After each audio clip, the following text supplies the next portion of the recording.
Hello everybody. This video is going to be discussing 7 ways to help a partner deal with depression.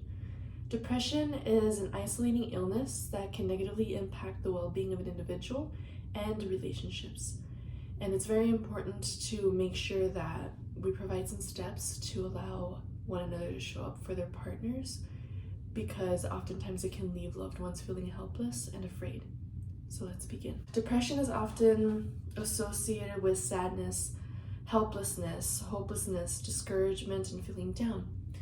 A lesser known kind of symptom that it manifests as well is persistent anger, and that can be another way to classify depression. So let's get into the steps. What can you do? Number 1, learn about depression. So depression is when there's a period of 2 or more weeks of these symptoms manifesting, and it can be hard to pinpoint sometimes because there may be good days, there may be a depressed mood amongst it all. There's a constant ebb and flow to depression that isn't always understood by loved ones right away or directly. It can be discombobulating and confusing. So some of these symptoms can be feelings of sadness, fearfulness, and hopelessness, changes in appetite, including weight gain or loss, sleep disturbance, sleeping too much or too little, loss of interest or pleasure in normal activities. Number 2 is offer support. One of the main keys here is just to show up for this individual and exploring resources, coping skills, or habitual things to add into your routine that can help the other person. You don't have to have all the answers, and that's okay.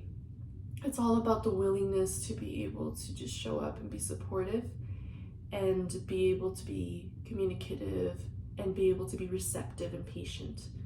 So ways that you can even just simply say those phrases, because sometimes it's just the words that help as well, just for the person to not feel so alone in it, is tell me what I can do to help.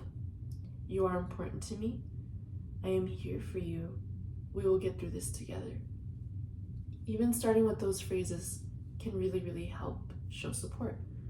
Number 3 is to encourage them to seek treatment or coping skills, to seek something that actually helps them fill their cup back up, something that will nourish them, pour in self-care, or to whatever extension it may be, whether it may be daily changes and daily habits to the extent of professional help as well. Number 4 is to create a supportive home environment. So this is also vital into showing support. This is also vital into kind of tying in with coping mechanisms and skills. So partner's depression is not anyone's fault. It's really important to not place blame or anything like that. It's about everybody taking responsibility of oneself. Changes in lifestyle can make a big difference during the whole treatment process too. And it's also important to note that we are responsible for how we treat people too. So this is when it's always really important to hone in on compassion. So focus on healthy eating, exercise together, help your partner stick with whatever coping mechanisms that they do have, create a low stress environment, make plans together, and giving positive reinforcement definitely helps as well. Number 5, focus on small steps.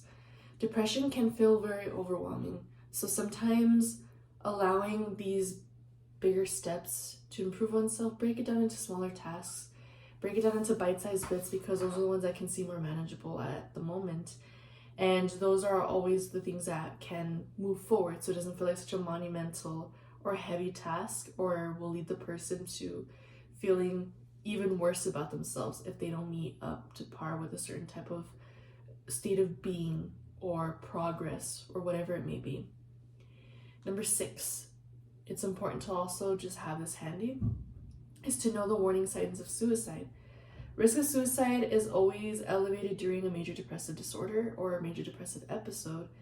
And the things that do highlight that is talking about suicide, getting a means to attempt the suicide, getting mood swings, very high one day and deeply discouraged the next, social withdrawal, preoccupied with thoughts of death, noticeable changes in normal daily routines, feeling overwhelmed and helplessness, engaging in risky or self-destructive behavior, including drug or alcohol abuse or reckless driving, giving away belongings, saying goodbye, getting affairs in order, developing personality changes.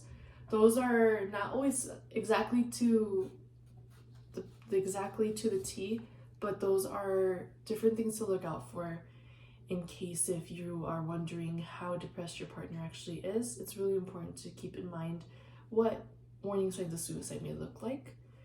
And it's also important, just even outside of this context of this video, to keep in mind. And number 7, be an active listener. So this is always really key as well. It's be fully present when talking, put away your devices and create time to listen. Use nonverbal cues like nodding, eye contact, and leaning in to show that you're listening. Body language does impact the way one receives information. Paraphrase what you've heard and ask up follow-up questions. Use empathetic responses like, that sounds difficult, I can see why you're struggling right now. Just certain things that are a little bit more affirming and show that you do see somebody.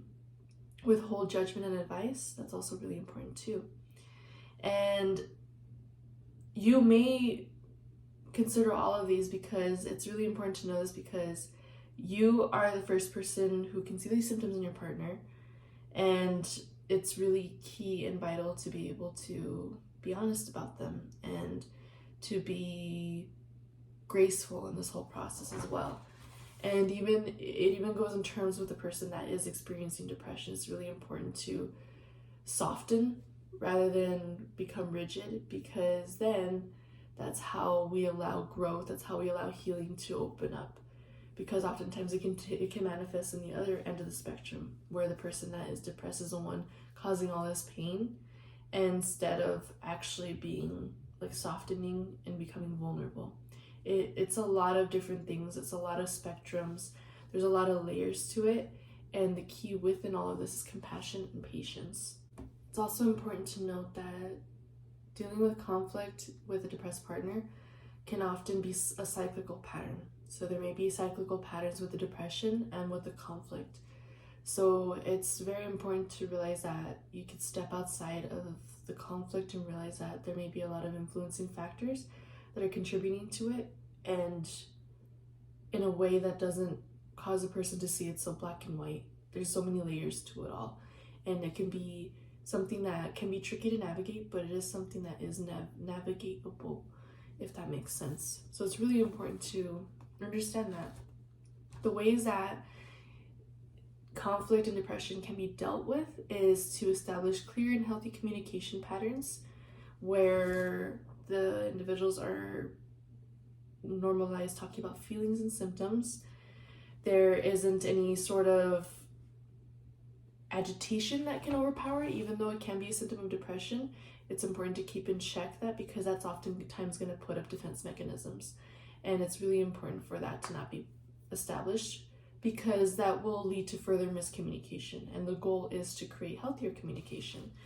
Self-care is very essential too, ensuring that there are self-care routines put in place, individually, together, whatever it may be.